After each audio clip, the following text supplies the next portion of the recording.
Bom dia, boa tarde, boa noite, meu amigo, minha amiga, você que nos assiste aí do conforto da sua casa, seja dentro do carro, seja em qualquer outro lugar. O importante é que você está aqui conosco para a gente ter mais um momento especial, que é um momento de podcast aqui, que nós vamos falar sobre uma das lições dessa lição tão especial que nós estamos estudando nesse trimestre, que é a lição que fala sobre missão. E hoje eu não farei isso sozinho, mais uma vez. Hoje eu estou muito bem acompanhado aqui, como estava também semana passada. Afinal de contas, aqui a gente sempre está bem acompanhado, né? Não tem essa. Estou aqui com o nosso querido irmão Gilberto e nosso irmão Wellington, ambos lá da Igreja Central, que vão estar aqui conosco hoje falando sobre a lição de número 10, que diz o seguinte: missão em favor dos não alcançados. Essa lição ela tem parte 1 e parte 2. Então semana que vem a gente vai ver a segunda parte. Hoje a gente vai introduzir ela falando um pouco sobre Paulo. Vamos ver aí que interessante. Mas para a gente poder começar a estudar então, vou pedir ao Gilberto, você pode fazer uma oração para a gente? Sim, claro. Uma boa tarde, né? Boa noite, o horário que você estiver aí nos acompanhando. Que o poder de Deus, pelo Espírito Santo, possa dar todo o entendimento na lição que nós vamos estudar agora. Amém. Vamos orar. Fechamos nossos olhos. Senhor nosso Deus e nosso Pai que habita nos outros céus, nesse momento nós vamos recapitular a lição da Escola Sabatina, que é o estudo da sua palavra, Pai. Por favor, que o Espírito Santo possa nos conduzir e possa também influenciar aqueles que estão ouvindo, para que eles possam ter o entendimento correto da sua palavra. Em nome de Jesus que pedimos e agradecemos. Amém. Amém. Amém. Bom, o verso para a gente memorizar dessa semana, que é justamente a passagem que nós vamos estudar aqui, que é a passagem de Atos 17, está no versículo 24 de Atos 17, que diz o seguinte: o Deus que fez o mundo e tudo o que nele existe, sendo ele Senhor do céu e da terra, não habita em santuários feitos por mãos humanas. Então, olha só que legal. Para a gente começar, essa lição, como eu disse, vai falar sobre Paulo, um momento muito importante de Paulo, que ele vai estar na cidade de Atenas e ele vai estar fazendo um discurso, né? O subtítulo é isso, o discurso aqui para os... aliás, não só em Atenas, mas a parte principal para a gente vai ser justamente a de Atenas. Um discurso aqui para os atenienses, para os tessalonicenses, enfim. Paulo vai estar falando com pessoas que a gente pode considerar, como o título da lição diz aqui, os não alcançados, né? Quem pra gente que é os não alcançados, Wellington? São aqueles que já têm outras religiões, aqueles que a gente, ao nosso ver, né, não querem nada com nada, sabe? Fulano nunca quis saber de Deus, ou sei lá, fulano é uma pessoa que já negou, já fez, apostatou, sei lá, são os não alcançados. O que a gente pode começar então aqui, pegando essa parte justamente de sábado, pegando o verso, o que a gente pode começar nesta primeira parte? Como que a gente pode alcançar essas pessoas? Lucas, veja só. Essa missão em favor dos não alcançados, no tempo de Paulo, até vou pedir pro Tiago colocar um mapa para a gente visualizar assim como é que era quando foi escrito na Bíblia, que Paulo escreveu esses assuntos, e como que era lá, qual que era a região onde que estava. Depois eu quero trazer vocês para pensarem no que é hoje. A janela 1040, a gente vai tratar sobre ela daqui a pouco. Como que é hoje esses lugares não alcançados? A maior parte deles. Mas vamos lá, primeiro entender essa missão, porque, primeiro, missão não é minha, a missão é de Deus. Missão não é nossa, essa missão é de Deus. Né? E essa missão em favor desses não alcançados, na época, Paulo saiu, se a gente pegar aqui nesse mapa, esse mapa aqui era o mapa da região onde ele estava. Uhum. Ali na onde hoje é um canto muito falado lá. Jerusalém, Gaza é o lugar mais falado hoje, né? Ali naquela regiãozinha. Sim. Ali que tem o início. Ele saiu de Antioquia, subindo essa setinha aqui, um pouquinho acima, está lá a cidade de Antioquia. Saiu ali de Antioquia e foi fazer todo esse caminho aqui até chegar nessa região aqui, que é Atenas. Uhum. Esse aqui era o mapa para a gente visualizar mais ou menos aonde que ele passava. Se eu pego ali no capítulo 13, eu entro lá no capítulo 13, versículo 14, versículo 13, fala o seguinte para mim, quer ver? Ó? E eles, saindo de Perge, chegando a Antioquia, e entraram na sinagoga no dia de sábado e assentaram-se. Então ele saiu de lá, chegou lá e eles pregavam para os judeus, para aqueles que eram dele, que tinham uma cosmovisão, com uma visão parecida com a dele. Ele pegava e usava a Bíblia. Ele usava as palavras que tinha escrito aqui. Saindo de lá, se a gente pegar daqui até aqui, eu tenho uma região mais ou menos de uns 3.000 quilômetros. Essa região morava muitas pessoas e eles tinham muitas diferenças culturais, muita diferença de cosmovisão. A maneira como que eles viam as coisas era totalmente diferente do povo onde Paulo estava acostumado. Eles falam de Paulo de Tarso. Tarso fica próximo ali a Antioquia. Então, ali daquela região onde que estava, e mais aqui embaixo, onde que tinha muitos judeus, era onde que ele chegava nas sinagogas e pregava todos os sábados. Chegando aqui, a coisa era diferente. Era um outro modelo de viagem. É um outro modelo de pessoas que estavam ali. E principalmente ali. A gente vai falar mais sobre Paulo em Atenas. Mas quem que são esses não alcançados hoje? Às vezes está próximo da gente. Mas no mundo, de uma forma... Põe a foto número 2, Tiago, por favor. No mundo a gente tem esses hoje. Quer ver? Ele vai mostrar aqui para nós essa janela 1040. Janela 1040 nada mais é do que se eu dividisse o planeta Terra na linha do Equador, e aí eu colocar 10 graus aonde está o início e 40 graus aonde está o final. Ela fica nesse intervalo, é onde que temos hoje o maior número de pessoas não alcançadas pelo Evangelho, que é onde que vive a maior parte de hindus, de muçulmanos, de pessoas que... A maior população do planeta está nessa região. Né? Então, aonde que a gente tem aí, hoje, um novo eu vou até falar assim, um novo desafio, porque tem 24 mil povos no mundo, com mais de 8 mil que precisam ser vacinados. Povos que nunca ouviram falar de Jesus.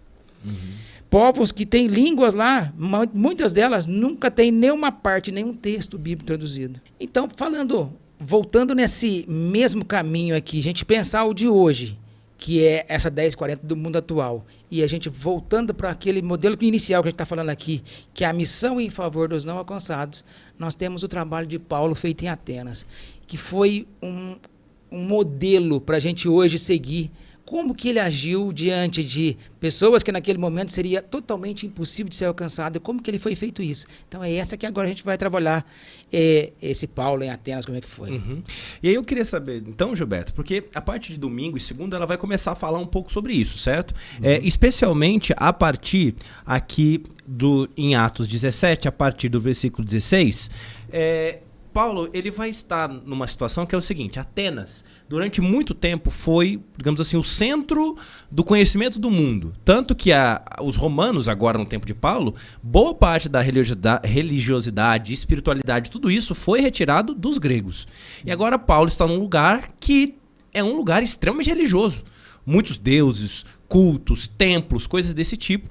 Como é que Paulo, então, vai começar essa pregação num lugar, digamos assim, estranho? Como é que isso vai começar aí? Sim, um detalhe aqui também é que Atenas, né, é uma cidade famosa por sua filosofia, né? Eles tinham uma filosofia e Paulo procurou, claro, alcançar pessoas lá também. Só que as ideias deles, a visão deles, a cosmovisão deles é completamente diferente daquilo que estava convencionado ali entre os hebreus, né, e o que Paulo iria apresentar, né? E no capítulo 17, lá, versículo 16, né? Paulo, ele vê ali que é uma cidade que tinha muitos problemas com idolatria, né? Como que ia lidar com aquilo, com aquela idolatria, sem fazer com que as pessoas aceitassem o evangelho verdadeiro, né? Então, ele usou ali uma abordagem diferente da qual ele estava acostumado a usar quando ele falava ali com os judeus, por exemplo, né? É uma abordagem diferente. A primeira parte ele ficou assim um pouco indignado, né? A princípio ele falou: nossa, mas como que pode as pessoas estar envolvidas tão profundamente naquela idolatria e ídolos, e Deus disso, Deus daquilo, né?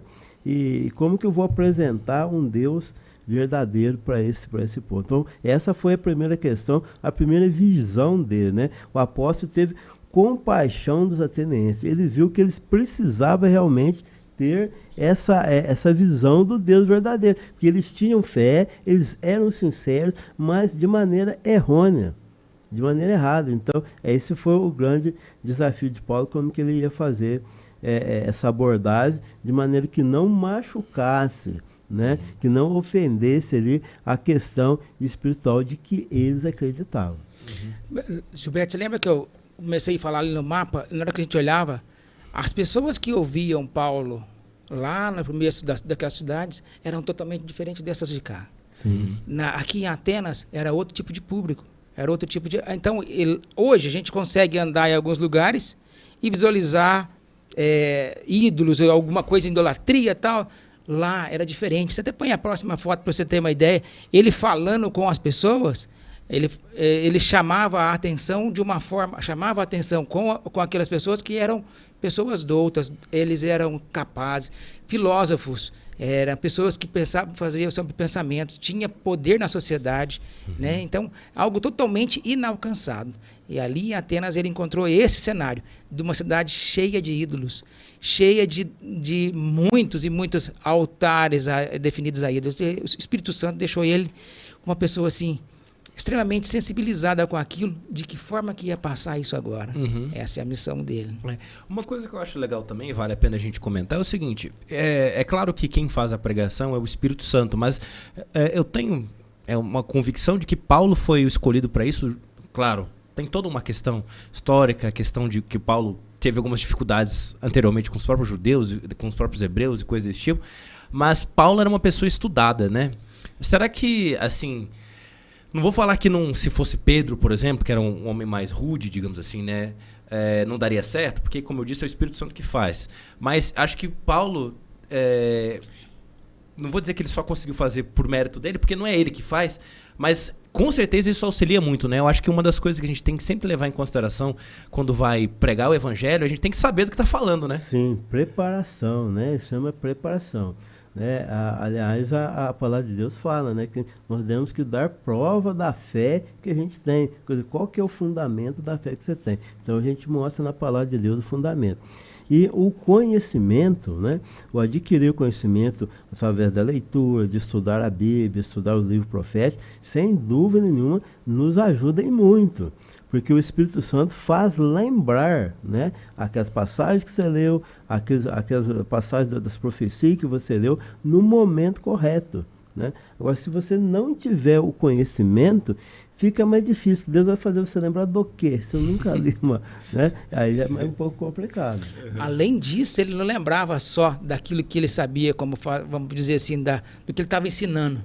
Né? Mas ele foi lá aprender também das coisas que tinha ali. Aprendeu com a maneira como que eles viviam, a cultura deles. Ele aprendeu dos deuses e visualizou formas como que ele ia falar depois. Até temos aqui agora o próximo, falando dele no Areópago, que ele é um local, se a gente comparasse hoje, vamos dizer assim, vamos comparar aquilo que foi lá no passado com os nossos dias de hoje. Se eu pegar Paulo nesse lugar, é como se fosse eu tivesse falado hoje no STF aqui do Brasil, lá no Supremo Tribunal Federal, vamos falar com esse povo aqui. Ali que era a corte da época, né, que ele começou a falar. E aí ele começava a se preocupar, que não poderia chegar lá e se demonstrando superior, né? Eu chego aqui, não, eu sei o que eu estou falando e assim por diante. Não, tem que ser com humildade, mas deixando uma curiosidade no final, né? Isso é interessante, que a parte de terça vai falar justamente sobre isso, né? Paulo, ele não começa de uma maneira agressiva, digamos assim. Ele vai, como o Elton disse, ele vai utilizar a curiosidade, né? Como ele diz aí no versículo 22 e 23 do capítulo 17, ele vai usar a própria curiosidade falando de um Deus desconhecido. Vocês acham que para essa janela 1040 é importante isso? Porque essa janela 1040 também inclui o povo muçulmano, budista, hinduísta. Nós temos algumas religiões que são mais tranquilas, digamos assim, tranquilas no sentido, como eu diria, mais coniventes com outras religiões, então não existe problema, mas nós temos religiões que são mais agressivas nesse sentido. Não, a minha religião é a certa e eu só aceito ela e acabou.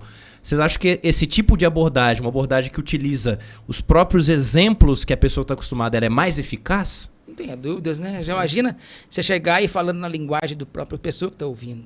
Né? Então, eu acho que a comunicação fica muito mais perfeita nesse sentido. Aqui em Atenas, Paulo esperava que o Espírito Santo usasse seus conhecimentos e habilidade de oratória, que ele havia adquirido em sua educação com Gamaliel. Mas o Espírito Santo usou ainda mais a percepção e o conhecimento que Paulo tinha adquirido nas ruas de Atenas. Né? Os mais sábios entre seus ouvintes ficaram admirados ao analisar sua argumentação. Ele mostrou familiarizado com as obras de arte, literatura e com a religião.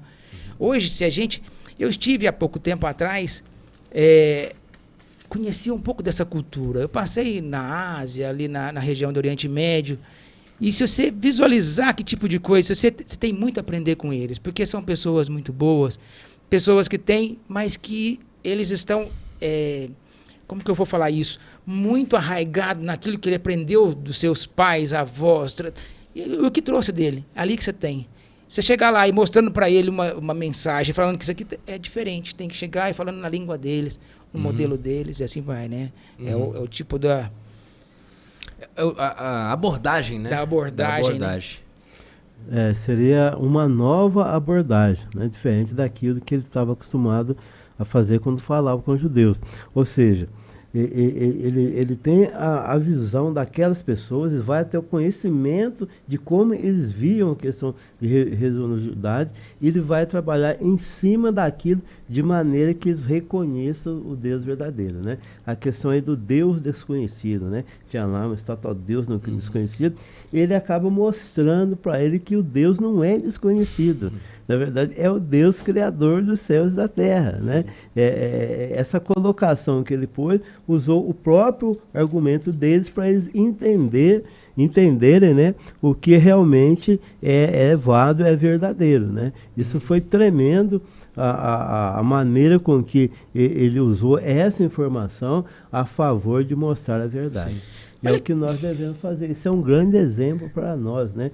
Alguns trechos da Bíblia fala que Paulo diz assim, nem que fazer de grego para ganhar o grego e tal. Então, ele fez isso, ele foi lá, digamos assim, vestiu a camisa deles, mas ao mesmo tempo transformou a camisa deles na camisa verdadeira. Você quer ver? Tiago, põe a próxima foto ali para mim, porque esse que o Gilberto falou agora é, assim, para mim é um espetáculo de aprendizado, né? Porque como é que você pode chegar no local? Esse aqui é o aerópago, mas sim, a próxima foto depois dessa, Tiago, eu quero mostrar para vocês o que Paulo viu. Paulo chegou lá em Atenas e viu isso daqui. Esse aqui era o altar destinado ao Deus desconhecido. Mas um Deus desconhecido que você tem aqui. E ele chegou lá e falou assim, gente, vocês adoram um Deus desconhecido. Eu vim trazer quem que é. Já pensou que fantástico uma coisa dessa? Esse é o Deus desconhecido. Um Deus criador que ama vocês. Olha que mensagem. E Paulo, ele se utiliza digamos assim, das qualidades, né? Ele não confrontou diretamente. Com os pontos positivos. Exatamente. A espiritualidade deles. E isso é interessante, né? Às vezes a gente... não estou falando só da igreja adventista, mas eu falo do cristão. Quando a gente começa a estudar um pouco mais a Bíblia, a gente começa a aprender algumas coisas, às vezes a gente começa a ficar meio orgulhoso nesse sentido, né? Começa a achar que sabe mais que o outro, quer usar a Bíblia para bater. A gente vê o próprio Paulo falando, não, porque a Bíblia é com uma espada que separa a medula da carne, e a gente só quer usar a Bíblia para separar a medula da carne, e esquece que a mensagem principal da Bíblia é uma mensagem de amor. De amor, e às vezes chega com uma certa agressividade que não é justa, né? Não. E Paulo, ele vai se usar justamente isso, falando, olha, eu vejo que vocês são um povo religioso. Você já sabe, já tem o principal, que é acreditar em algo superior, já está aí. Então vamos usar isso para alguma coisa, né? É interessante, porque ele pega num ponto que eles realmente eram. Eles eram dedicados, eram religiosos, né? De maneira errada. Isso me faz lembrar uma certa ocasião, o testemunho de um pastor, dizendo que todos têm capacidade e todos são dignos, né, de reconhecimento do seu trabalho, seja dentro, seja fora e tal, e todos merecem elogio. Aí alguém levantou e falou, pastor, é o seguinte, todos merecem, né? Sim, todos merecem. Mas, então, elogie então o diabo. O que ele faz de bom? O que ele faz de bom? Aí o pastor falou para ele assim, olha, ele faz sim de bom. Tem uma coisa que ele faz bem. O que é? Ele trabalha muito. Né? Então a gente vê que as pessoas aqui nessa situação aqui de Atenas aqui, eles estavam dedicados, assim como hoje a gente vê muitas pessoas dedicadas naquilo que acreditam, mesmo que estejam sinceramente enganados, mas estão dedicados naqueles que eles acreditam. Então, esse é um ponto de partida para que a gente possa apresentar aquilo que é verdadeiro. E foi o que Paulo fez e nos ensina uma grande lição aqui. A própria lição ela vai trazer aqui 4 pontos agora, porque aí é o ponto-chave. Porque é o seguinte, quando a gente chega, né, aqui na parte de quarta-feira, quando a gente chega... O próprio ser humano, ele tende a ser sociável. Então a gente chega, a gente quer aprender mais sobre a cultura, a gente quer aprender coisas diferentes, a gente quer participar, quer comer as comidas, quer vestir as roupas, participa ali. Mas qual que deve ser o ponto-chave, então, da hora de apresentar o novo Deus? Porque nós temos que ser como Jesus. Jesus comia entre os coletores de impostos, entre as prostitutas, entre os bandidos, aqueles que eram rejeitados, mas ele não participava das coisas que estavam erradas. Ele não rejeitava ninguém, mas ele também não pecava junto. Então, que ponto que é esse que a gente tem que... Qual que é o momento que a gente apresenta, então, fala assim, olha, isso tudo é muito legal, isso tudo é muito bom, as comidas são boas, a roupa é legal, mas que horas que eu tenho que chegar e fazer... Virar a chave. Virar a chave. Falar, agora você vai escutar também. Veja só, o discurso de Paulo, até a lição, que eu gostei desse modelo aqui, que ele me faz em 5 conceitos. Conceito número 1, Paulo elogiou a consciência espiritual e a sinceridade deles. Depois mostrou que tinha estudado a crença deles e encontrado algumas coisas que respeitava a partir do que ele tinha aprendido. 2. No 3, ele contou sobre a descoberta de algo que eles admitiam não entender. Ele pegou aquela chave do Deus desconhecido, falou, isso aqui é uma coisa que vocês não conhecem, eu vou apresentar. No 4, ele agora partilhou o aspecto de Deus que precisavam desesperadamente de um Deus que existe. Não é um Deus desconhecido, é um Deus que é verdadeiro. Ama todos os seres humanos e não está distante deles. Olha que conceito. Nessa hora, depois de passar por todas essas 3 fases antes, esse conceito, ele puxou. Agora sim, eu vou te apresentar um Deus que existe. E por último, ele advertiu sobre o que significa rejeitar, conhecer o Deus que não conhecia. Rejeitar, conhecer o Deus. E eu achei mais uma coisa aqui nessa fase. Paulo... ele chegou ao ponto de pensar, tinha algumas pessoas que eu aceito. Outras pessoas não aceitavam de forma alguma, mas outros nem queriam ver. Pelo menos Paulo chegou para todos os grupos, ele falou para todos eles. Pelo menos para aquele que não aceitava, eu rejeito, mas eu sei do que eu estou rejeitando. Sim. Não é simplesmente, pelo menos eu não sei nem do que você está falando. Mostrou um Deus conhecido para um povo que até então tinha só um Deus desconhecido. E eu acho legal, Gilberto, a gente pensar... Porque quem eram os deuses gregos, se a gente for parar para pensar? Os deuses gregos, como o Elton acabou de falar, eram pessoas que viviam, primeiro, num lugar separado. Eles moravam num Monte Olimpo. Não estavam junto das pessoas. Segundo, eram deuses que eram tão falhos quanto qualquer outro ser humano. Os deuses traíam a mulher, matavam os outros, roubavam, mentia, fazia tudo isso. E... esses deuses eram deuses que tinham birra e queriam ser adorados todo o tempo. Então eles tinham seus templos, tinham que fazer sacrifícios, participar dos rituais, todas essas coisas. Então eram deuses humanos. E agora Paulo, através disso, ele vai reconhecer, fala assim, olha, eu sei que vocês têm as crenças de vocês, mas ele vai apresentar esse Deus novo. Você acha que essa apresentação, essa mudança foi importante para os atenienses aceitarem? Sim, sem dúvida nenhuma. Porque, veja bem, Paulo, ele se envolveu ali de maneira... aqui como que vestiu a camisa deles até certo ponto, mas Paulo manteve os princípios. Ele não abriu mão disso. Chegou o momento de falar o Deus verdadeiro. Olha, o Deus verdadeiro, ele é criador de todas as coisas, não tem Deus para isso, para aquilo, para aquilo outro. É um Deus apenas, criador de todas as coisas. É esse Deus que vocês têm que aceitar. Então, ali chegou o ponto da divisão, né? Primeiro, ele tomou o primeiro passo para ser aceito, para quebrar aquele gelo, para quebrar a rejeição, para eles ouvirem.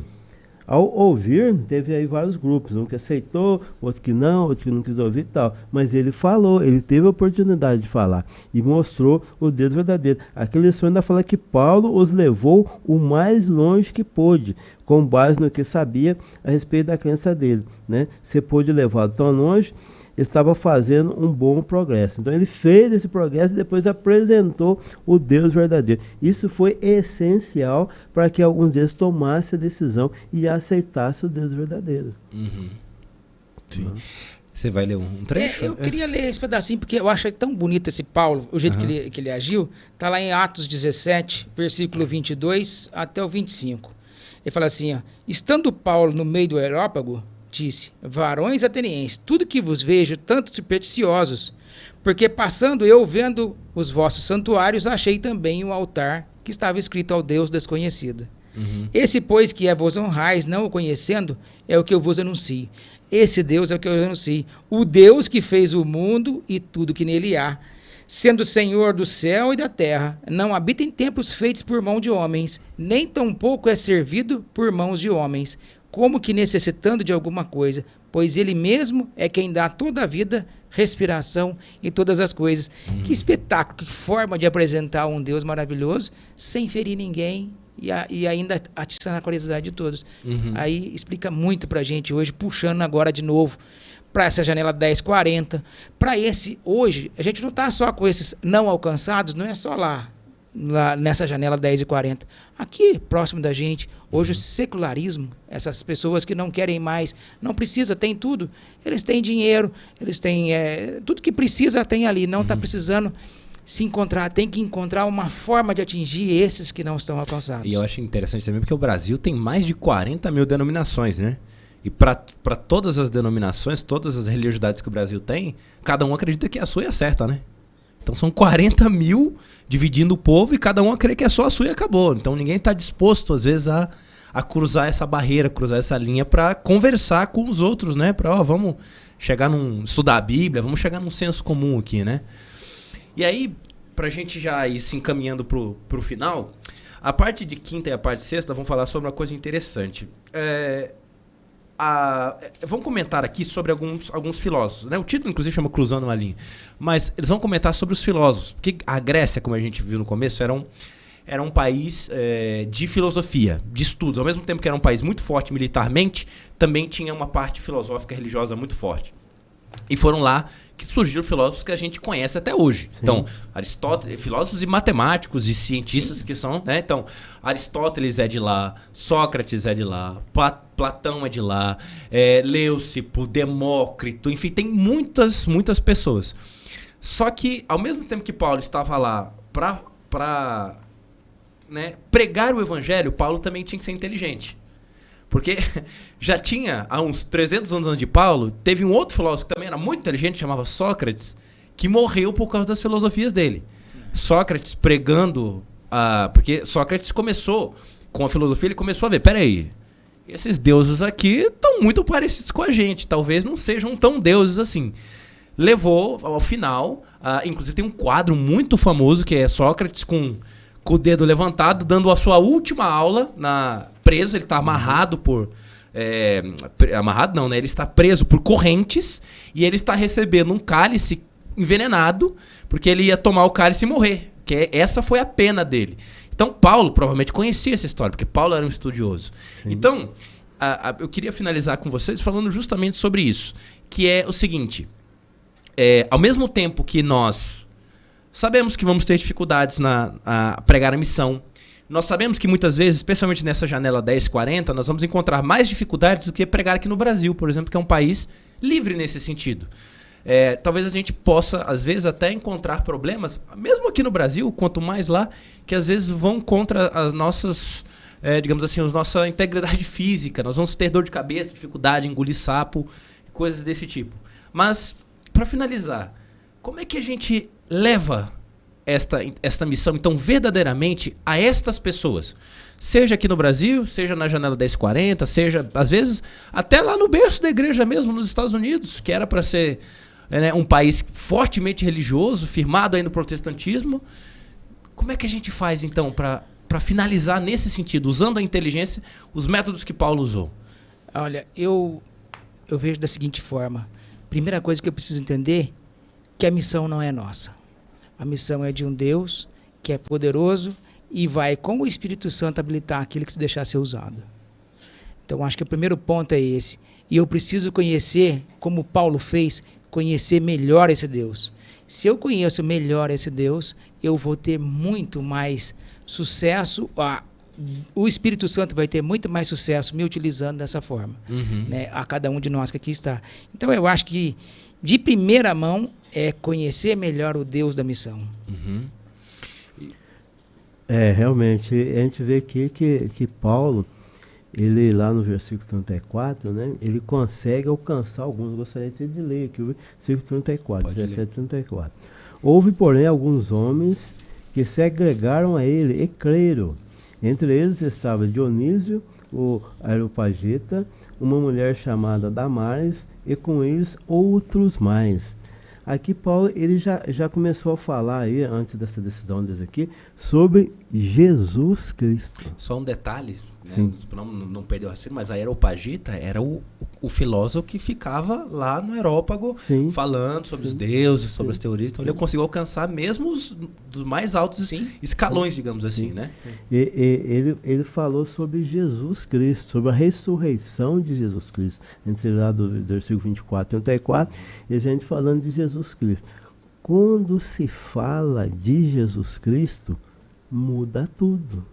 Porque Jesus é o personagem central do universo, de toda a criação. Achou. Então, onde tem Jesus, há transformação.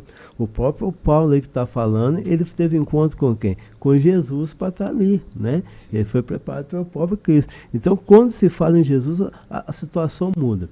Às vezes, né, a gente vê aí que esses não alcançados, budistas e tal, outros mais, né?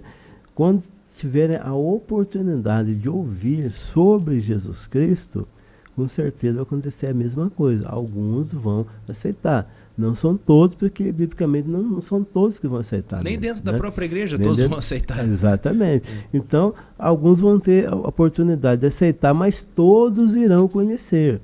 O ponto principal é conhecer, decisão de cada um. E eu achei tremendo aqui a questão de Jesus Cristo, porque ele é o centro de tudo, é o Senhor de Senhor, e quando fala o nome de Jesus, esse nome tem poder e muda a vida das pessoas, como mudou aqui desses aqui principais que estavam falando aqui, né? Uhum. E eles eram pessoas importantes, né? Filósofos que estavam falando completamente contrário, não conhecendo. De repente, nossa, Jesus, eu aceito. Aham. As coisas mudam. Uma coisa é a gente pensar justamente isso, né? Como o Wellington estava falando. Eu acho que não é necessariamente... Porque, claro que a gente usa palavras assim que facilitem, mas não é que essas pessoas não são alcançadas, né? Elas ainda não foram alcançadas. Elas podem até, como os atenienses, não aceitar, mas tem que saber. ouvir. Ser, Do que eles estão se rejeitando. na essência, né? Ser alcançado, tipo, ouvir aquilo para fazer a sua decisão, uma hora todo mundo vai.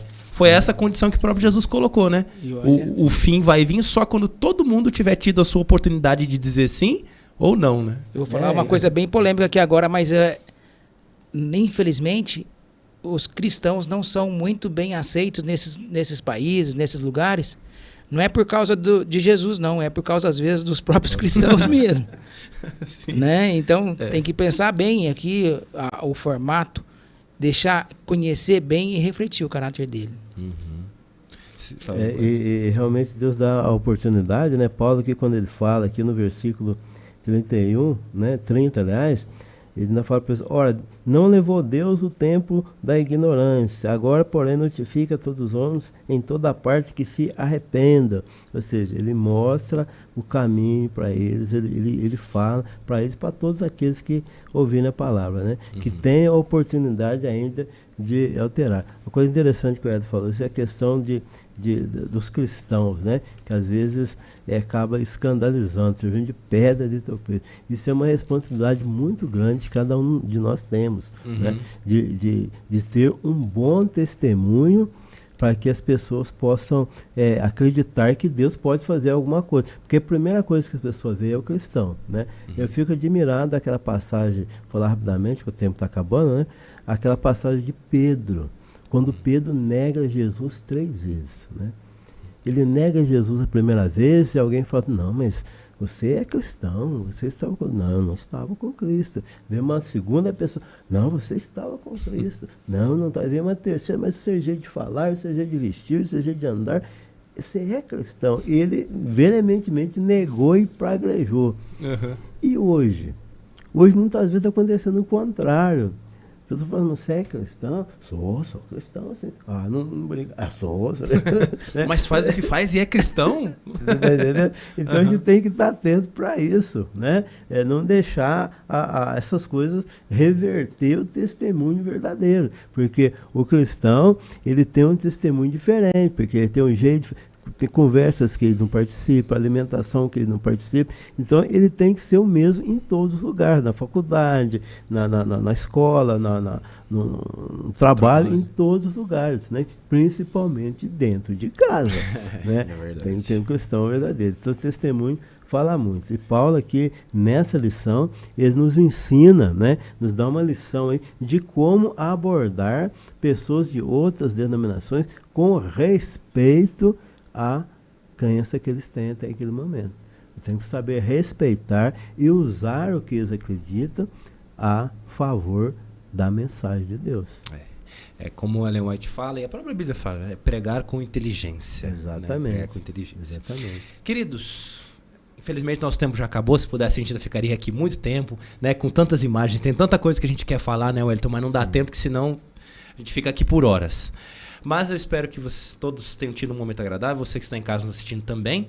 E na semana que vem a gente vai se encontrar aqui de novo, se Deus quiser. Eu queria finalizar agora pedindo para o Wellington fazer uma oração. Você pode fechar para a gente?